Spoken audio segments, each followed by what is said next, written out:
আগামী মাসের ঈদের পরে আবার মিটিং হবে, তখন আমি আবার ফার্দার কি অগ্রগতি হলো সেটা উনি আবার জানবেন সবার কাছ থেকে। এবং তার আলোকে দেখেন আজকে এবং এই যে ল একটা, হ্যাঁ, এটা একটা বিশেষ একটা আইন করা হচ্ছে এবং এই বিশেষ একটা আইনের যদি আমরা খুব দ্রুত এটা করতে পারি জিনিসটা আরো এক্সপেডাইট হবে। গত সরকারের লুটপাটের মহোৎসবে গত 15 বছরে $234 বিলিয়ন পাচার হয়েছে, এটা আমরা জানি। কত রকমভাবে পাচার হয়েছে তাও জানার বিষয়। অভিনব এক একটা পদ্ধতি ছিল। পাচারের একটা পদ্ধতি সবাইকে হতভম্ব করে দিয়েছে। এই পাচার হয়েছে বিদেশে অধ্যয়নরত সন্তানের কাছে টাকা পাঠানোর নামে। তিনি সন্তানের লেখাপড়ার জন্য এক সেমিস্টারের অর্থাৎ 3 মাসের খরচ বাবদ অফিসিয়াল ব্যাংকিং চ্যানেলে পাঠিয়েছেন $3,33,00,000, অর্থাৎ প্রায় 400 কোটি টাকা। পাচারের এর চাইতে বেশি তাক লাগানো পন্থা আর কি আছে, তার কোনো সীমা আছে বলে আমার মনে হয় না। আইন, নিয়ম, নীতির জায়গায় যখন হরিলুট প্রতিষ্ঠিত হয় তখন এমন সব কিছুই সম্ভব। এই অর্থ পাচারকারীদের দ্রুত আইনের আওতায় নিয়ে আসার লক্ষ্যে ইতিমধ্যে আন্তর্জাতিক তৎপরতা জোরদার করা হয়েছে। যেটা এনবিআর এর চেয়ারম্যান জানিয়েছেন, এক সেমিস্টারে নিয়ে গেছে। যে আপনারা জানেন যে অনেক ছেলে মেয়ে বিদেশে পড়তে যায়, অনেক ধনীর ছেলে মেয়ে যায়, ইভেন মিডিল ক্লাস ফ্যামিলির ছেলে মেয়েও যায়। একটা কেসে দেখা যাচ্ছে যে ছেলের যে টিউশন ফি, একজন তার চিলড্রেনের টিউশন ফি পাঠিয়েছেন 400 কোটি টাকার উপরে, 400-500 কোটি টাকা। মানে মানিটা লন্ডারিংটা কিভাবে হয়েছে দেখেন। মানে এটা আনবিলিভ। এটা অনেকগুলো, আমরা তো আগে জানতাম যে এটা ব্যাংকিং সিস্টেমের মাধ্যমে বা অন্য কোনো ওয়েতে হুন্ডির মাধ্যমে বা আপনি ওভার ইনভয়েস বা আন্ডার ইনভয়েসের মাধ্যমে টাকাটা পাচার হচ্ছে। কিন্তু দেখা যাচ্ছে যে একটা আপনার ছেলে পড়তে যাচ্ছে, তার টিউশন ফি, আপনি যদি খুব টপ ইউনিভার্সিটিতেও পড়ান, আপনার বছরের টিউশন ফি কত লাগে? ঊর্ধ্বে 1 কোটি টাকা, এর বেশি তো লাগার কথা না। কিন্তু দেখা যাচ্ছে যে তার ইয়েতে 400-500 কোটি টাকা জাস্ট সেই টিউশন ফি পাঠিয়ে দিয়েছেন। না, ব্যাংক অ্যাকাউন্ট ফ্রিজ করে এটা উদাহরণ যথেষ্ট আছে। কিন্তু একটা বিষয় আপনারা জানবেন যে এই বিষয়টা কিন্তু খুবই সময়সাধ্য ব্যাপার। এটা কিন্তু আপনি বললেন যে আজকে, কেন এটার সাথে অনেকগুলো লিগাল এক্সপেক্ট আছে। আপনার লিগাল জিনিসগুলো অ্যাড্রেস করতে হয়। গভর্নমেন্টের অনেকগুলো এজেন্সির সাথে এটা কোঅর্ডিনেশনের বিষয় আছে।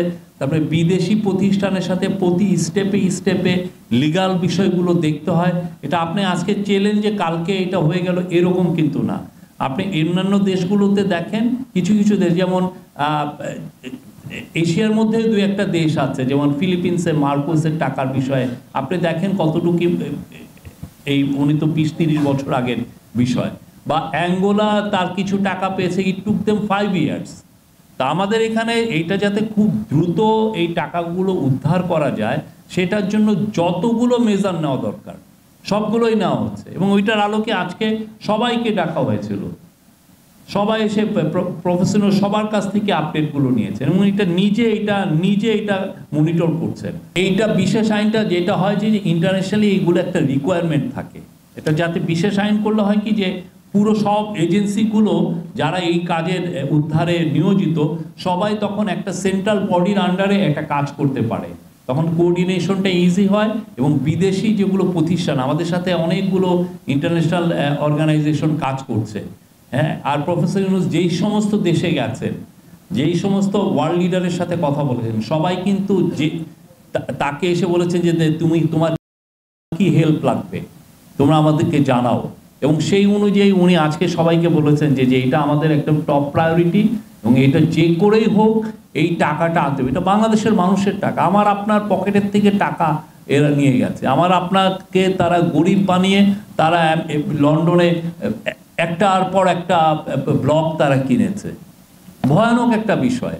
এবং এটা আমার আপনার চোখের সামনে এটা একটা হাইওয়ে রবারি হয়েছে। এটা আমরা এগুলো তো নাম আমরা বলছি না, আমরা বলছি যে কতটা ইনোভেটিভ ওয়েতে টাকাগুলো গেছে।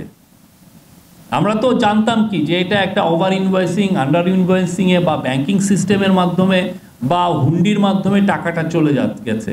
কিন্তু দেখা যাচ্ছে যে না, কি ওরা কিছু কিছু জায়গায় লুপহোল খুঁজে 400 করে, পৃথিবীতে কারো টিউশন ফি 400-500 কোটি টাকা আছে? এইটা আমরা এখনো ওনার আইডেন্টিটি আমরা এখনো রিভিল করতে পারছি না, সরি। না, এটা নিয়ে তো আমরা তো কাজ করছি, প্রত্যেকটা এজেন্সি কাজ করছে, তারা ইভেন অনেক ক্ষেত্রে শুক্র শনিবারেও কাজ করছে। আমরা ইন্টারন্যাশনালি যে কয়টা প্রতিষ্ঠান এটা নিয়ে ইনভলভ, ওয়ার্ল্ড ব্যাংক ইনভলভ, তারপরে কিছু কিছু প্রতিষ্ঠান আছে যারা ইনভলভ, এদের সবার সাথে আমরা বসছি, তারা আমাদেরকে হেল্প করছে। ট্রেল কোথা থেকে টাকাটা যে কোথায় যে শেষ হয়েছে, কিছু কিছু দেশের সাথে আমরা কথাও বলেছি। তো সত্যিকার অর্থে এই টাকাটা 234 বিলিয়ন বা 17 বিলিয়ন যেটাই, এটাকে ট্রেস করাটা খুবই সবচেয়ে কষ্টসাধ্য বিষয়। এটা ট্রেস করলে বাকিটা কিন্তু ইজিয়ার। তখন আপনি লিগাল ফার্মের সাহায্য নেন বা G2G গভর্নমেন্ট টু গভর্নমেন্টের মাধ্যমে সাহায্য নেন, তখন টাকাটা আনা যায় বা ওটা ফ্রোজেন করা যায়। কিন্তু প্রথম কাজটা হচ্ছে ট্রেইলিং করাটা, অ্যাসেট ট্রেইলিং করা।